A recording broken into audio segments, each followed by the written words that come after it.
Hello class. Welcome back बच्चों। लो प्यारे बच्चों, स्टार्ट कर रहे हैं नया लेक्चर।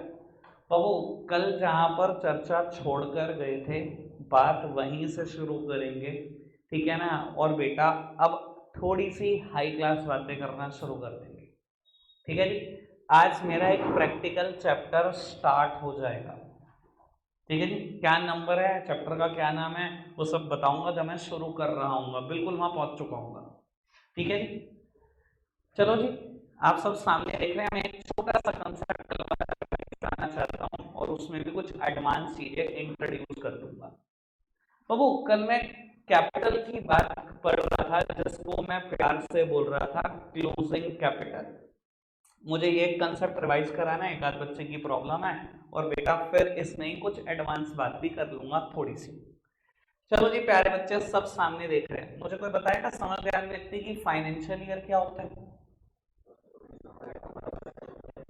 फाइनेंशियल ईयर स्टार्ट होता है from 1 April and continue till next 31 मार्च। यानी कि अगर मैं बताता हूँ, अगर कोई फाइनेंशियल ईयर 1 अप्रैल 2023 को शुरू हुआ है तो फाइनेंशियल ईयर खत्म होगा 31 मार्च 2024 को। कोई दिक्कत, कोई परेशानी तो नहीं? समझ में आ रही है बात? और सभी सर हिलाते रहना, जिन्होंने सुना हुआ है, ठीक है ना। जिन्होंने नहीं सुना हुआ, कभी कभी उनकी शक्ल देख जाता हूँ, वैसे बोल रहे हैं, डिप्रेशन। चलो जी, तो आज 1 अप्रैल 2023 को मिस्टर मोहन, इन्होंने एक बिजनेस स्टार्ट किया। मिस्टर मोहन को टेक्निकली हम क्या बोलते हैं?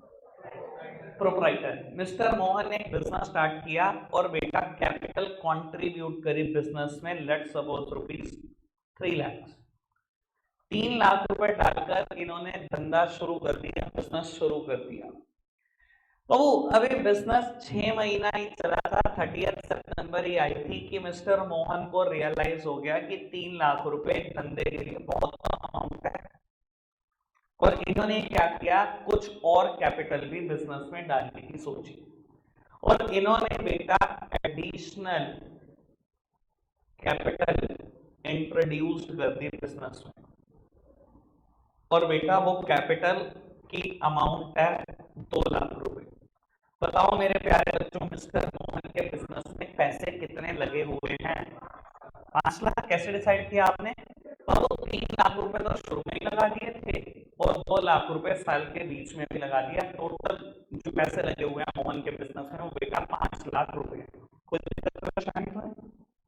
आगे बढ़ाने की बात करो। आगे बढ़ते हैं।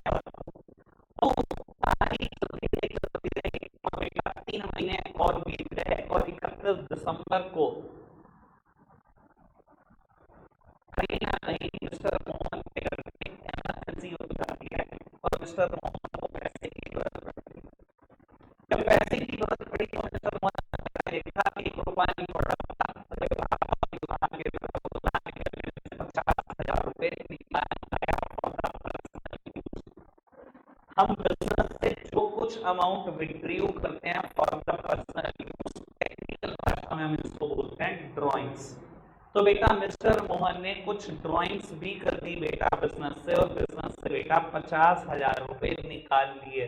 तो मुझे बताएगा मोहन के बिजनेस में पैसे कितने लगे? कितने? 4.5 लाख? 2.5 लाख? ये बहुत बढ़िया भाई। मैं जानना चाहूंगा कि इतने इतनी बढ़िया बढ़िया बातें आप कैसे करते हो, कैसे बढ़ाएगा?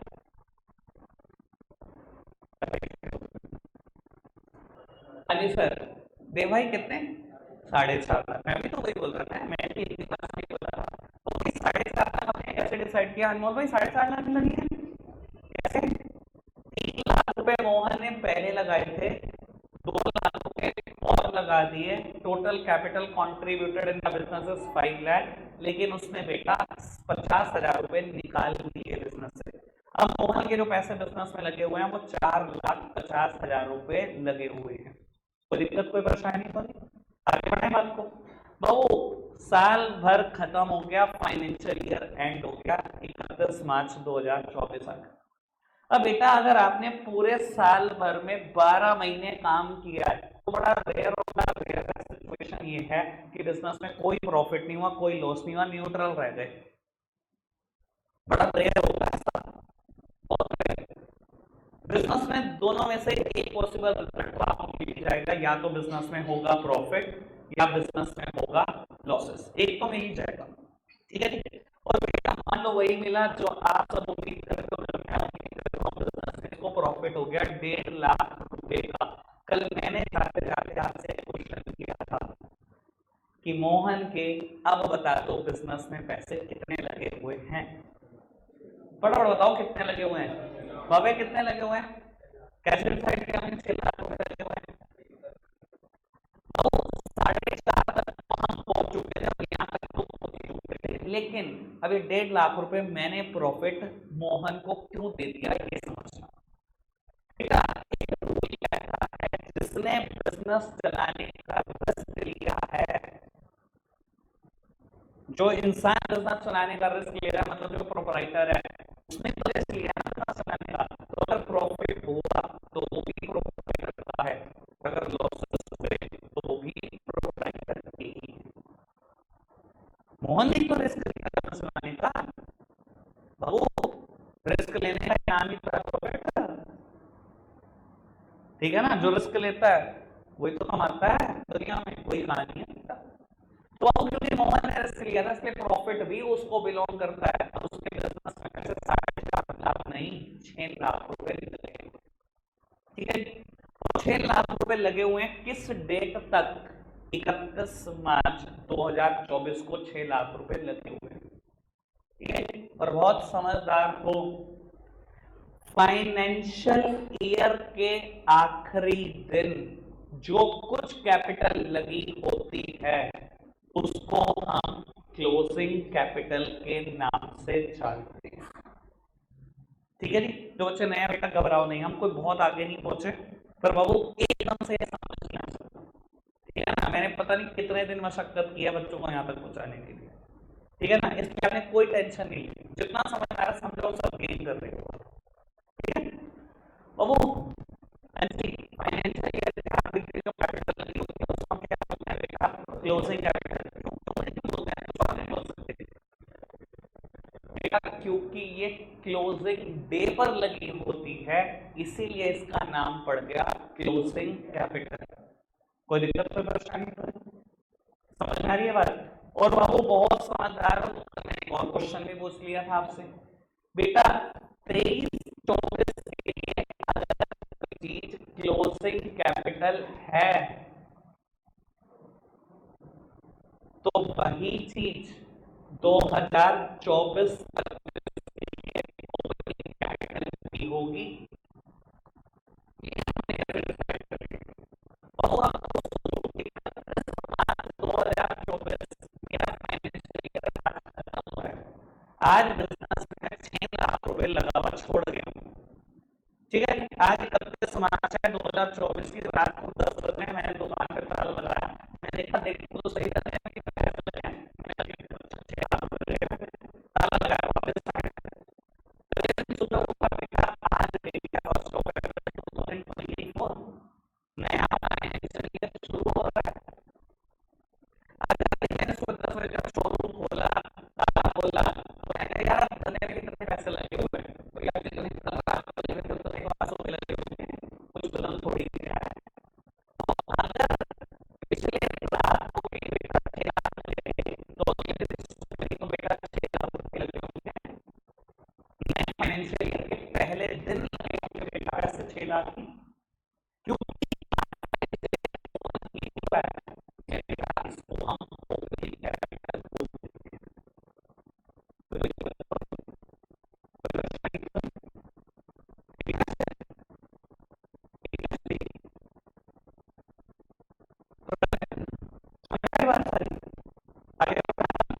मैंने कर दिया कि कैसे हम क्लोजिंग कैपिटल कैलकुलेट करते हैं। मैंने कुछ बात भी बता दी थी बेटा, इसको ज़्यादा देखना, टीचर बड़ी मशक्कत कर रहे थे आपको रटवाने में कि क्लोजिंग कैपिटल के फॉर्मूला से निकल के फॉर्मूला से, और बच्चे वो फॉर्मूला रटवाया जाता है।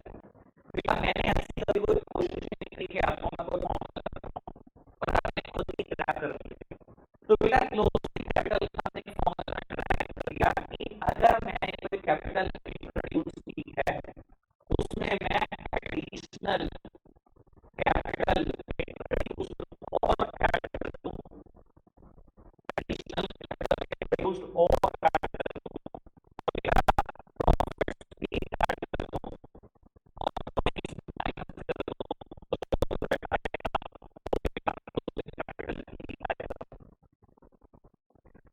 टीचर इसको रटवाने के लिए पूरी दिशा लगा देते हैं और मैं बाबू यहाँ से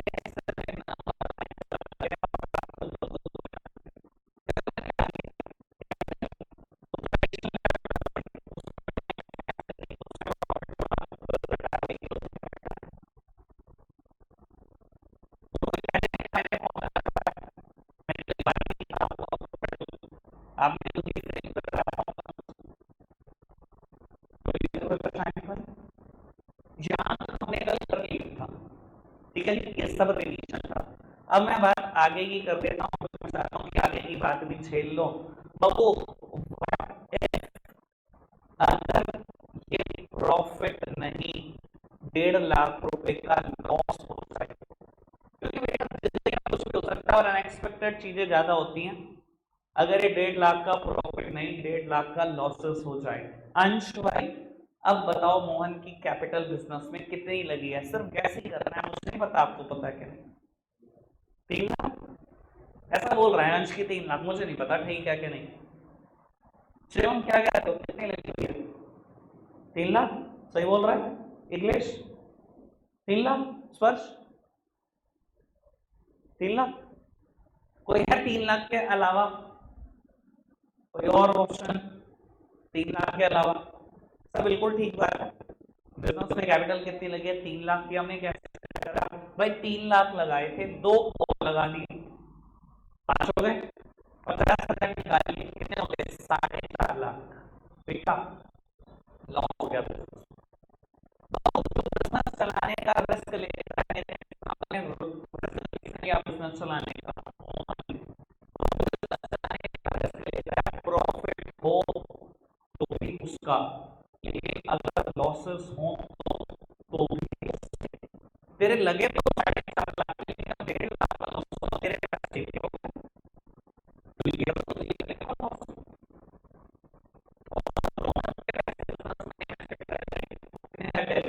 वो 3 लाख बचे थे तो 4.5 लाख, 1.5 लाख का लॉस हो गया तेरे पैसे, प्रॉफिट भी तेरे पास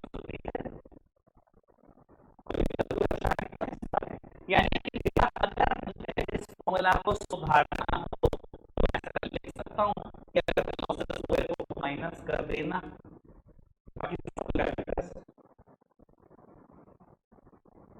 कोई दिक्कत तो नहीं। आपने जहाँ कहीं भी ये फॉर्मूला लिखा है, मैंने तो कहा था नोट्स बनाने के लिए, मैंने ग्रुप में सब कुछ शेयर भी किया था। उम्मीद करता हूँ बेटा 90% बच्चों ने बना लिए होंगे, 10% तो निगम में पता ही नहीं मुझे है। ठीक है, मैं बोल क्या मैं हूँ पक्का, मैंने नहीं बनाए, बहुत बनाए नोट्स तो यार इतना तो मैं देख के बता देता हूँ। अभी आए हूँ 2-4 है तेरे साथ ही, तो वो माइनस कर देना जरा लॉसेस को भी वहां पर, जैसे मैंने किया बिल्कुल वैसे ही आप भी कर लेना नोट्स में। ठीक है जी, आगे बढ़ा दो बात को। आज की चर्चा शुरू करते हैं। प्रिंसिपल का नाम बताओ। अकाउंट का एक प्रिंसिपल पढ़ा, एक प्रिंसिपल पढ़ा।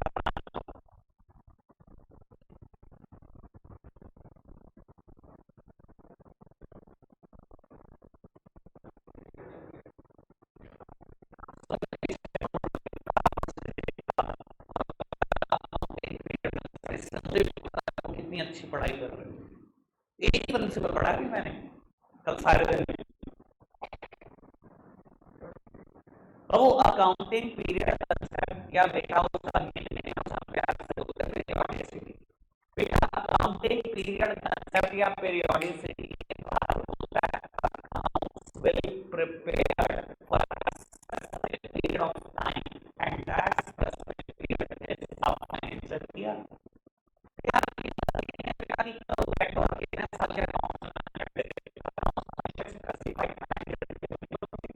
Financial year. मैंने एग्जाम्पल दिया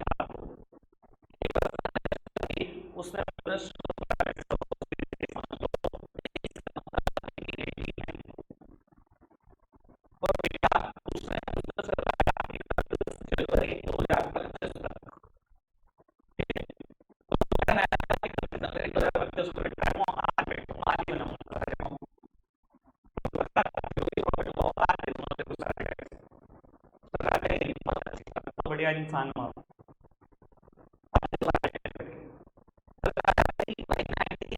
तूने बिजनेस शुरू करा,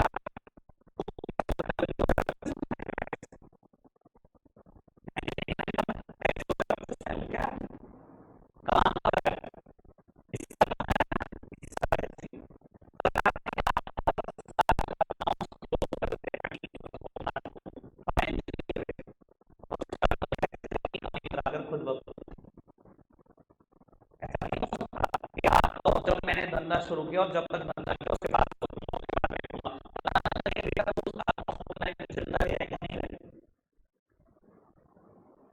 कभी दिया नहीं तो उसका हमेशा क्लोज हो जाते हैं।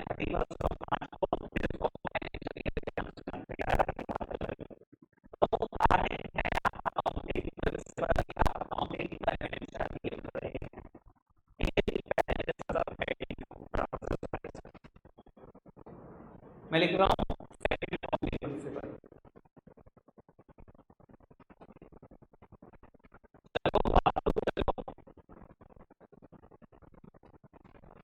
नाम नाम लिखना है बेटा, फटाफट से लिख दो। तो मेरे प्यारे बच्चों फटाफट से लिख दो।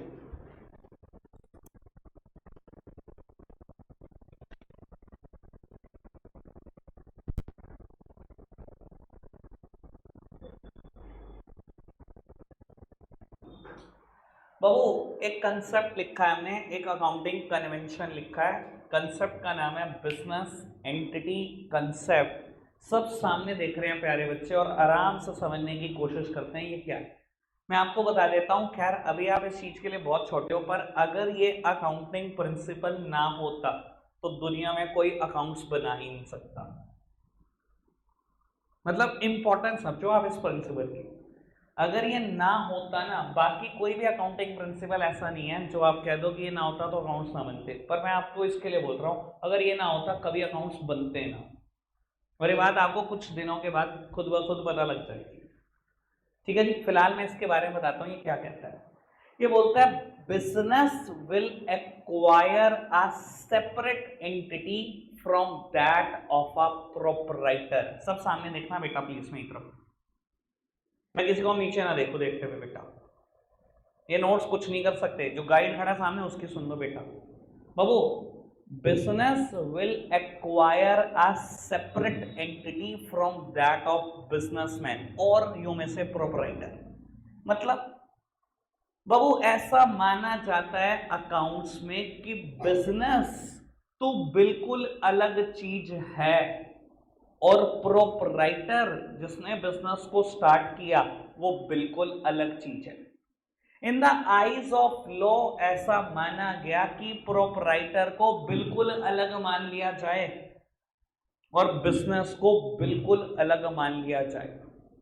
बेटा अगर इनको अलग अलग मान लिया गया तो उसके इंपैक्ट क्या होंगे बेटा? बड़े खतरनाक इंपैक्ट होंगे, बहुत खतरनाक। और इसके बिना अकाउंट्स नहीं बन सकते, मैंने बता दिया आपको। ऐसा मानना बड़ा जरूरी है कि बिजनेस बिल्कुल अलग चीज है और प्रोपराइटर बिल्कुल अलग चीज है। यानी कि अगर मेरे को बोलना हो तो मैं बोल सकता हूं सक्सेस मंत्रा बिल्कुल अलग बात और मनीष कालड़ा बिल्कुल अलग बात। बिल्कुल अलग अलग चीजें बिजनेस बिल्कुल अलग चीज और प्रोपराइटर यानी बिजनेसमैन बिल्कुल अलग चीज। मानने से क्या होगा मैं बता देता हूँ। पहले एक बात बताओ, ये बात भी बता देता हूँ मैं, आपने कभी नहीं बताया। हम जो अकाउंट्स बनाते हैं वो बिजनेसमैन के बनाते हैं या बिजनेस के? बिजनेसमैन के बनाते हैं, बिजनेस के। तो अकाउंट्स हमेशा हम किसके बनाते हैं? बिजनेस के। किसी बिजनेसमैन के नहीं बनाते। प्रोपराइटर बिल्कुल अलग चीज है और बिजनेस बिल्कुल अलग चीज है। जब अलग अलग माना तो उसका इम्पैक्ट आया, उसका इम्पैक्ट ये आया कि प्रोपराइटर ने बिजनेस को स्टार्ट करने के लिए कुछ पैसे दिए थे, जिस पैसे को हम प्यार से बोला करते थे कैपिटल। बेटा प्रोपराइटर ने बिजनेस को पैसे दिए, मैम बिजनेस को प्रोपराइटर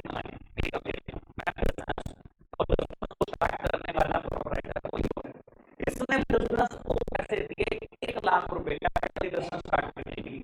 अब सुनना बेटा, लॉ ने क्या कहा, लॉ ने कहा कि बिल्कुल अलग चीज है प्रोपराइटर और बिजनेस, बिल्कुल अलग चीज है। और बिजनेस कहेगा यार तूने प्रोपराइटर मुझे 1 लाख रुपए दिए, जबकि हम अलग अलग चीजें, तूने तब भी 1 लाख रुपए दे दिए। ये मेरे सर पे कर्जा है, तेरे पैसे आज नहीं तो कल मैं जरूर वापस करूंगा। ऑन दैट प्रिंसिपल कैपिटल पूरी जिंदगी भर के लिए लायबिलिटी रिकॉर्ड होती है। दोबारा सुन लेना बेटा, मुझे कोई जल्दी है, मैं बहुत आराम से चलने वाला हूं आज, आराम से सुनते चलना बेटा। बिजनेस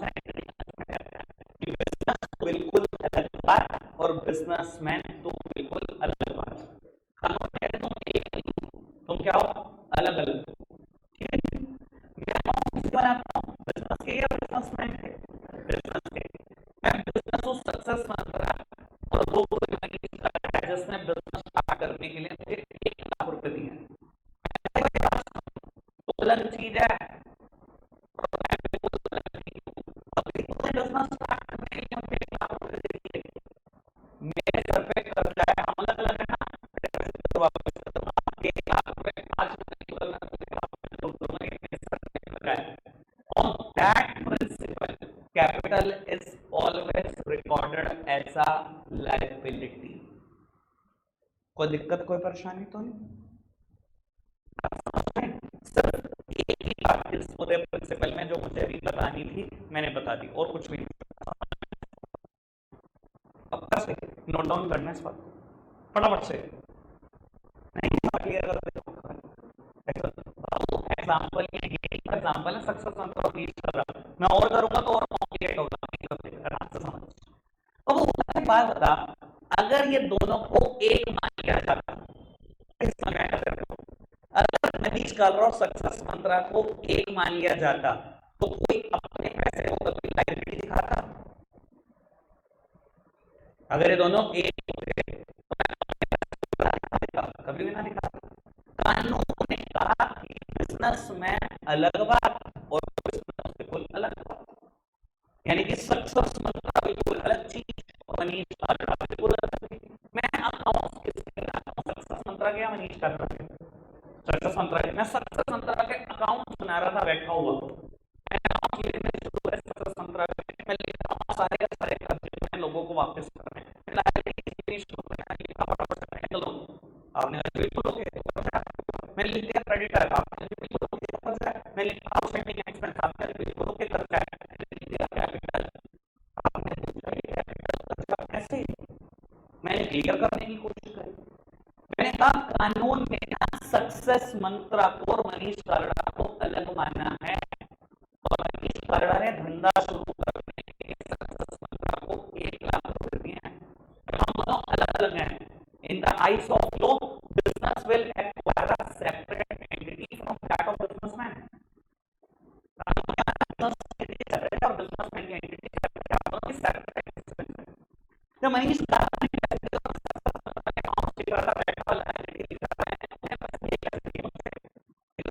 हुई ना कि तेरे पैसा दैट लॉजिक उसकी कैपिटल को भी करता है।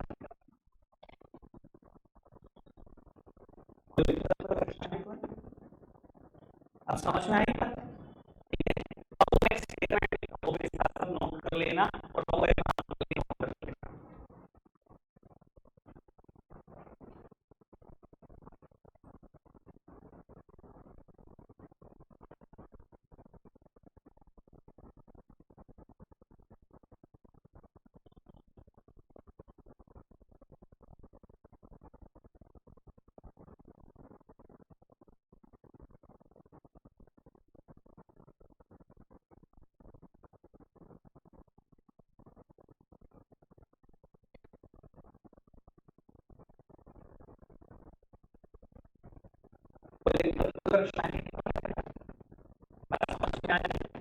बिल्कुल ओके।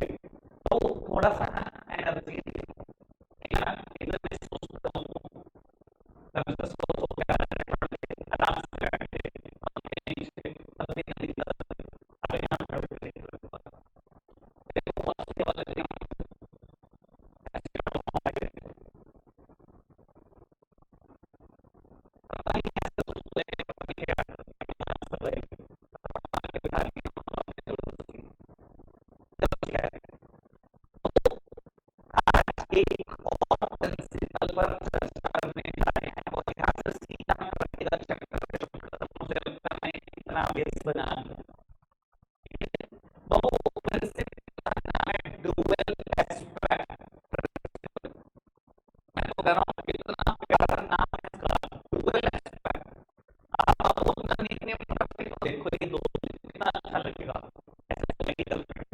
बात सुन, अच्छा लगा सुनने में।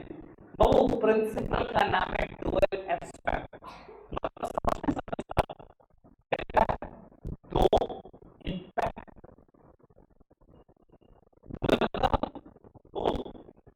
कहता दो चीज के दो इम्पैक्ट समझे। तो कहता है एक बिजनेस में जितनी भी बिजनेस ट्रांजैक्शन होती है, जितनी कहता है हर बिजनेस ट्रांजैक्शन के दो ही इम्पैक्ट होते हैं। सोचा कि बिजनेस में जितनी भी बिजनेस ट्रांजैक्शन होती हैं, कहता हर बिजनेस ट्रांजैक्शन के दो ही इम्पैक्ट होते हैं। यार ऐसा सच में होता है? इस कंसेप्ट ने कहा, इस प्रिंसिपल ने कहा, एक बिजनेस में हजारों बिजनेस ट्रांजैक्शन हो सकती है। सोचो रिलायंस इंडस्ट्रीज लिमिटेड से एक दिन में कितनी ट्रांजैक्शन करते होंगे, कितनी, कहता पूरी बिजनेस ट्रांजैक्शन देख लो, हर बिजनेस ट्रांजैक्शन के दो ही इम्पैक्ट आते हैं। करने की कोशिश करते हैं कि सच में दो इम्पैक्ट आते हैं कि नहीं। सामने देखेंगे एक तरफ मैं 7-8 एग्जांपल दूंगा आज आपको, जब तक आप कहना तो दिए हम दो इम्पैक्ट आते हैं समझ में आएगा। सर सामने देखना, बाबू बिजनेस ने गुड्स परचेज करे और कैश परचेज, बिजनेस ने गुड्स परचेज करे और कैश, इसके दो इम्पैक्ट आते हैं या नहीं। एक बात बताओ,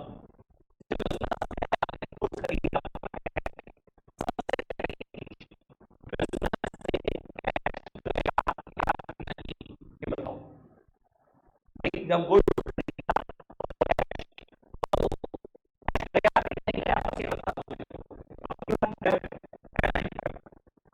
बताओ, जब गुड्स खरीदा तो प्यारे प्यारे समझदार व्यक्ति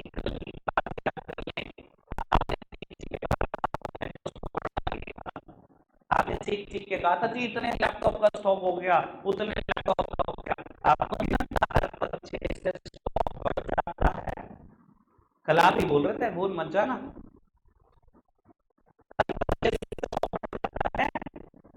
तो मैंने मेरी दुकान का स्टॉक बढ़ गया होगा, लेकिन मेरा उस गुड्स को खरीदने में कैश चला गया होगा, आपको नहीं लगता दो ही इम्पैक्ट आए? अनमोल भाई ठीक है ना, दो ही इम्पैक्ट आए ना? ठीक है ना, तो समझ में आ रही है, दो इम्पैक्ट आए। ये तो एक ही एग्जांपल हुआ। बच्चे कह रहे हैं क्या बात कर रहे हो, एक एग्जांपल से हम कैसे मान लें प्रिंसिपल ठीक है, और एग्जांपल दो। लो मेरे प्यारे बच्चों, और एग्जांपल की बात कर लेते हैं। बेटा परचेज्ड गुड्स ऑन क्रेडिट, आपने इस बार उधार पर गुड्स खरीदा, इस बार आपने उधार पर गुड्स खरीदा। कोई लिखने पे ध्यान ना दे बेटा, नंदी का बिल्कुल नहीं। अच्छा क्या हुआ बेटा? बाबू इस बार आपने उधार पर गुड्स खरीदा है। मेरे प्यारे बच्चे सोच और समझ के जवाब दे। जब उधार पर गुड्स खरीदा, खरीदा तो सही, दुकान में गुड्स तो आया, जब गुड्स आया स्टॉक बढ़ेगा या नहीं, बस ये बता दो मेरे। बढ़ेगा, पक्की बात। लेकिन मेरे प्यारे बच्चों जब उधार पर गुड्स खरीदा, लायबिलिटी भी तो बढ़ेगी, नहीं बढ़ेगी? आप मना कर दो, मैं घर चलूं आज। लायबिलिटी बढ़ेगी क्या नहीं बढ़ेगी? जब मैंने उधार पर गुड्स खरीदा है तो आपको नहीं लगता आज नहीं तो कल उसके पैसे वापस देने हैं? क्या मैंने कर्जा ले लिया है कि नहीं ले लिया? बाबू उसी कर्जे का एक स्पेसिफिक नाम होता था, वो बात अलग है कि आपको नाम कभी याद नहीं होता। बेटा क्रेडिटर्स बढ़ तो जाएंगे। क्रेडिटर क्या होते हैं? बिजनेस का हर वो सप्लायर जिससे मैं उधार पर गुड्स खरीद कर लाता हूं, मैं उधार पर गुड्स खरीद कर ला रहा हूं, क्रेडिटर के पैसे देने तो बढ़ जाएंगे, कर्जा तो बढ़ ही जाएगा। समझ में आ रही है बेटा बात? क्या इस बिजनेस ट्रांजैक्शन के भी दो इंपैक्ट आए? देख लो प्यारे बच्चों, आपके सामने है सब कुछ, मैंने तो कुछ कहा ही नहीं अभी तक। बच्चे कह रहे और एग्जांपल दो, अभी क्लियर नहीं हुआ। लो मेरे प्यारे बच्चों, घबरा क्यों रहे हो? Sold goods for cash, sold goods for cash, मेरी तरफ देखना बेटा, मन में सोचना शुरू कर दो क्या होगा गुड्स बेचने से। आप खुद सोचो, ये मेरी दुकान में पड़ा हुआ गुड्स है और ये मैंने बेच दिया। बहुत बढ़िया, बहुत बढ़िया। बच्चों की आवाज आनी शुरू होगी कि स्टॉक कम हो जाएगा। बिल्कुल ठीक बात है बेटा। बाबू गुड्स बेचने से हमेशा स्टॉक कम होता है, कल डिसाइड कर रहे थे हम। लेकिन एक बात बताओ, ये बाबू बिजनेस माइंड है, ये घर से ही आता है बाबू। पापा को नोट गिनते हुए देखते हैं, इनके दिमाग में नोट ही घूमते रहते हैं, सारा बिजनेस इनके दिमाग में ही चल रहा है। कहते कैश भी तो आ गया। बाबू मैंने कब मना किया, आ गया कैश। जब गुड्स दुकान पर बेचा फॉर कैश तो बेटा धंधे में कैश भी तो आया। तो बाबू खाली स्टॉक गया नहीं, कैश भी तो आ गया। क्या बेटा इस बिजनेस ट्रांजैक्शन के भी दो इंपैक्ट आ गए। मैंने तो बोल दिया बाबू, दुनिया की कोई बिजनेस ट्रांजैक्शन ऐसी नहीं है जिसके दो इंपैक्ट ना हो, दुनिया की कोई भी नहीं है। अभी तो 3 ही बातें हुई। जब तक 11th खत्म करेंगे 1,500 यूनिक ट्रांजैक्शन पढ़ चुके होंगे। 1,500 सबके दो है, साबित करेंगे भैया। कोई दिक्कत कोई परेशानी तो नहीं। बच्चे कह रहे हैं एक आध एग्जांपल और दे ही दो। लो मेरे प्यारे बच्चों, लो। Sold goods on credit. हाँ जी बाबू, सोल्ड गुड्स ऑन क्रेडिट। एक बात बताओ, जब गुड्स बेचा, चाहे उधार पर बेचा, पहले स्टॉक की कहानी निपटा देते हैं, क्या बिजनेस से स्टॉक कम हो गया? पक्की बात है। हर परचेज स्टॉक को बढ़ाती है, हर सेल्स स्टॉक को कम कर देती है। तो बाबू स्टॉक कम हो गया, ये आपने डिसाइड किया, मैंने नहीं। कोई दिक्कत कोई परेशानी तो नहीं। बहुत समझदार हो तो एक दूसरा इंपैक्ट दिमाग में आने लग गया होगा। भाई मैंने जब उधार पर गुड्स बेचा, आज नहीं तो कल, ईमानदारी से बताना वो पैसे आएंगे कि नहीं आएंगे? आएंगे। आज नहीं तो कल वो पैसे तो आएंगे बिजनेस में, ठीक है ना। और अगर आएंगे, समझदार हो, क्या मैं सालों साल के लिए उधार देता हूं? नहीं, सालों साल का नहीं। ज्यादा से ज्यादा इंडस्ट्री का उधार 3 महीने रहता है। और अगर कोई चीज 3 महीने के अंदर अंदर कैश में कन्वर्ट होने वाली है, क्या बोलने वाला हूं उसको?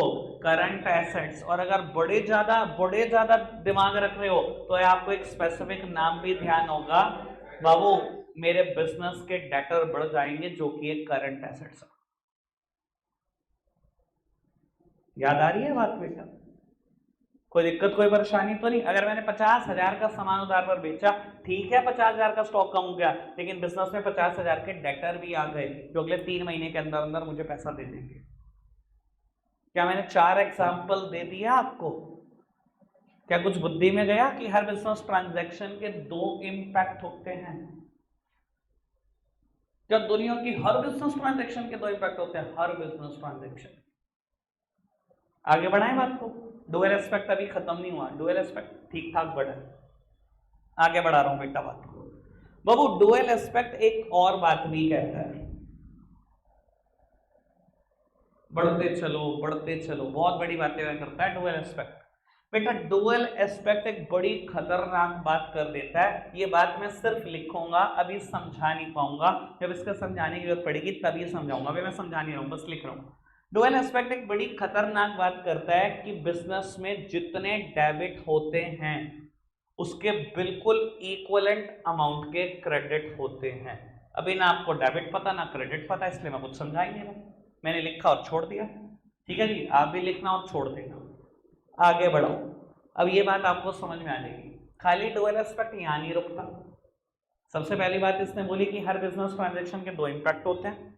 दूसरी बात इसने बोली हर डेबिट का एक इक्वल अमाउंट का क्रेडिट होता है। तीसरी बात बहुत ही डेंजरस बोल गया, ये कहता है हर एसेट्स की एक बिल्कुल बराबर अमाउंट की लायबिलिटी होती है। कहता है बिजनेस में किसी भी दिन उठाकर देख लेना, जितनी एसेट्स होंगी बिल्कुल उसके बराबर लायबिलिटी होगी। क्या ये बात हमें कभी पता थी? हमने तो कभी सोचा भी नहीं ऐसा होगा। कहता है बिजनेस में जितनी एसेट्स होंगी हमेशा उसके बराबर ही लायबिलिटीज होंगी, बिल्कुल इक्वलेंट अमाउंट की। अच्छा जी, इतनी खतरनाक बात कर दी इसने।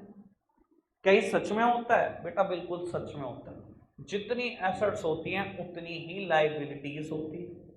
बच्चे कहने की बात हमें समझ नहीं आई, बेटा आ जाएगी समझ, बहुत जल्दी आ जाएगी, कल से बिल्कुल समझ में आ जाएगी। जितनी एसेट्स हैं उतनी ही लाइबिलिटी है। इस पर बेस्ड एक स्टेटमेंट भी है, जितनी एसेट्स हैं उतनी ही लाइबिलिटीज हैं, इस पर बेस्ड एक स्टेटमेंट भी है। कभी कभी आपने बड़े भाई बहनों से इस स्टेटमेंट का नाम सुना हो, कैसा हो सकता है फादर के मुंह से सुना हो, ऐसा हो सकता है कोई और पर्सन जो कॉमर्स के फील्ड से उसके मुंह से सुना हो। मैं स्टेटमेंट का नाम बोल देता हूँ, आपको लगेगा कि मैंने टर्म कभी ना कभी सुनी है, हो सकता है किसी रियलिटी शो में कभी किसी के मुंह से सुन ली हो या शार्क टैंक में सुन ली हो। बाबू क्योंकि इसने बोला हर एसेट्स के बराबर एक लायबिलिटी होती है, इससे एक स्टेटमेंट प्रिपेयर होती है। स्टेटमेंट का नाम है बैलेंस शीट। कभी नाम सुना है? सिर्फ नाम सुना है, मुझे काम तो मैं बताऊंगा बेटा। नाम सुना है कभी किसी के मुंह से बैलेंस शीट?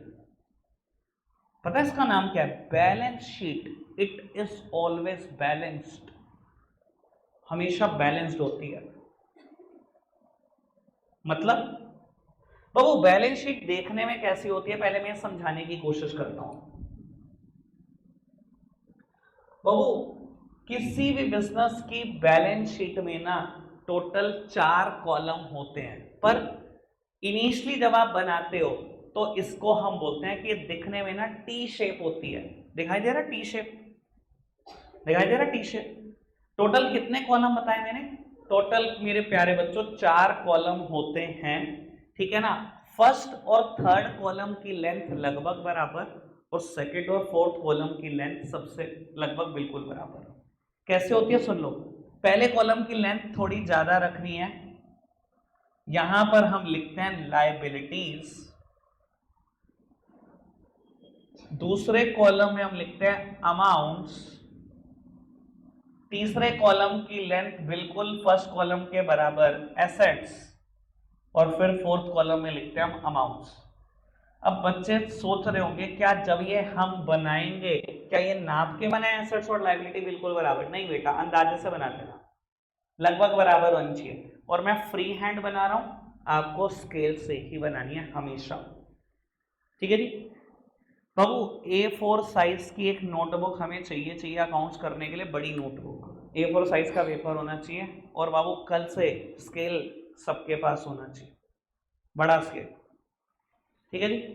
कोशिश करो प्लास्टिक का ही बड़ा स्केल ले लेना। जब आप लोहे स्टील का लाते हो तो बेटा वो बार बार पेन खराब कर देता है, पेन रुकता है बार बार, ठीक है। बाकी आपकी इच्छा, जैसे भी आप करना चाहो, ठीक है जी। तो बाबू बैलेंस शीट देखने में कैसी होती है बेटा? बैलेंस शीट देखने में 4 कॉलम से मिलकर बनी है। पहले कॉलम का नाम है लाइबिलिटीज, दूसरे कॉलम का नाम है अमाउंट्स, तीसरे कॉलम का नाम है एसेट्स, चौथे कॉलम का नाम है अमाउंट। समझ में आ रही है बात? अभी सुनते जाना।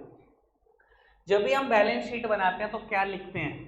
बैलेंस शीट ऑफ जिस भी फर्म की बनाते हैं या उसका नाम लिखते हैं। लेट्स सपोज कि मैं सक्सेस मंत्रा की बना रहा हूं तो लिखूंगा अकाउंट्स हमेशा किसके बनते हैं? बिजनेस के, नॉट ऑफ बिजनेसमैन। तो मैं लिखूंगा बैलेंस शीट ऑफ सक्सेस मंत्रा, और इसके नीचे भी एक स्टेटमेंट लिखूंगा एज एट 31 मार्च 2024। काम की बात बाबू, मैं ये बता रहा हूं कि मैं सक्सेस मंत्रा की बैलेंस शीट बना रहा हूं, और किस डेट पे बना रहा हूं? बैलेंस शीट हमेशा फाइनेंशियल ईयर के आखिरी दिन बनती है। अगर मेरा फाइनेंशियल ईयर 23-24 है तो बैलेंस शीट कब बन रही होगी? 31 मार्च 24 को। अगर 24-25 है तो 31 मार्च 25, अगर 25-26 है तो 31 मार्च 26। तो मैंने लिखा बेटा balance sheet of success mantra as at 31 March 2024। कोई दिक्कत, कोई परेशानी तो नहीं? फॉर्मेट समझ में आ रहा है बैलेंस शीट का? अब मैं यहाँ करूंगा क्या, सुनना। कोई भी लाइबिलिटी लिखूंगा तो उसके सामने अमाउंट लिखूंगा, कितने रुपए की वो लाइबिलिटी है। फिर दूसरी लाइबिलिटी लिखूंगा, उसके सामने अमाउंट लिखूंगा। तीसरी लिखूंगा, उसके सामने अमाउंट लिखूंगा, और एट द एंड उस लाइबिलिटी का टोटल कर दूंगा जब सारी लाइबिलिटी लिख दूंगा। सेम वे एसेट्स लिखूंगा, उसके सामने उसके अमाउंट, जितनी भी एसेट्स हैं उनके सामने उसके अमाउंट, और जहां ये टोटल लिखा बिल्कुल उसके सामने ही ये टोटल करूंगा। यानी कि ये दोनों सेम रो में होने चाहिए। कोई दिक्कत, कोई परेशानी तो नहीं? और आपको बता देता हूं स्टेटमेंट का नाम है balance sheet, it is always balanced, यानी कि जितनी लाइबिलिटीज होती हैं उतनी ही एसेट्स होती हैं। अगर कभी पेपर में इसका टोटल नहीं मिला तो समझ लेना आपने कुछ ना कुछ गलती की है, वरना स्टेटमेंट का नाम बैलेंस शीट ना होता। बैलेंस शीट होने का मतलब समझ रहे हैं ना सब, बैलेंस्ड, किसी भी तरफ कोई पलड़ा ज्यादा है, बिल्कुल बैलेंस्ड। और जब भी इसका टोटल नहीं मिलता, मैं आपको बता देता हूँ क्या एहसास होता है, क्योंकि मैंने जिंदगी में बहुत साल झेला है, ठीक है ना। जब आप लाइबिलिटी साइड का टोटल कर ले तो आपने फटाफट से लिख दिया टोटल है 3 लाख। जब आप एसेट साइड का टोटल कर रहे होंगे, सारी एसेट्स लिखने वाले जब टोटल कर रहे होंगे रफ में, तो आपका दिल की धड़कनें यहाँ नहीं, थोड़ी देर के लिए यहाँ से सुनाई देने लगेंगे आपको, यहाँ से आपको लगेगा आवाज आ रही है। और गलती से टोटल ना मिले तो दिल ऐसे गिरा होगा जमीन पर, देख लेना। ना गिर जाए जो मर्जी कह देना, जिस दिन ये बैलेंस शीट नहीं मिलती भाई साहब 11th क्लास में, दिल नीचे ही खिंडा पड़ा होता है। भाई साहब सीए फाइनल तक है ये बैलेंस शीट, जान नहीं छोड़ती। मैं सीए फाइनल का अकाउंट्स का पेपर कर रहा था तो दिल नहीं धड़क रहा था भाई साहब, यहाँ से तो आवाज नहीं बंद हो गई थी, मैंने देखा यहाँ है भी नहीं है तू। पर लकीली भाई ऐसा बोलते हैं सीए में कभी कोई क्वेश्चन करा नहीं आता। 800 नंबर के पेपर होते हैं सीए फाइनल में, 100 नंबर के 8 सब्जेक्ट। एक क्वेश्चन मेरा करा आ गया था, मैंने हर चीज 5-5 बार करी थी, एक एक क्वेश्चन सीए फाइनल का, इतनी किताबें बताया था ना उसने, 5 बार करी थी 3 साल में। ठीक है ना जी, पूछ कर देख लेना कोई और सीए फाइनलिस्ट से कि 5 बार सीए का सिलेबस करना क्या होता है। 5 बार करने का रब ने थोड़ा सा परिणाम अच्छा दे दिया। एक क्वेश्चन अकाउंट्स में करा आ गया, मैं उसको करने के लिए 2 मिनट लगाए, पॉइंट्स तक की कैलकुलेशन रटी पड़ी थी। मैंने कहा आजा बेटे, एक तो फंसी गया, आ जा तू, तुझे बताता हूँ बैलेंस शीट कैसे मिलाते हैं। ठीक है ना जी, तो मेहनत का परिणाम आज नहीं तो कल मिलना तो है ही। समझ में आ रही है बेटा बात? Balance sheet is always balanced. अगर एसेट्स ज्यादा लाइबिलिटी कम, लाइबिलिटी ज्यादा एसेट्स का मतलब क्वेश्चन में कुछ ना कुछ गड़बड़ कर चुके हो। ठीक है जी। अब वो हमने ना बहुत सारी लाइबिलिटीज पढ़ी हैं, बहुत सारी एसेट्स पढ़ी हैं, मैं नाम लिखना चाहता हूं पर अभी आज समय खत्म है। ठीक है जी, ये कल शुरू करेंगे, अभी आपको जो कुछ नोट डाउन करना है वो कर सकते हो। फिलहाल रखते हैं, आज के लिए इतना ही है प्यारे बच्चों, बाय बाय।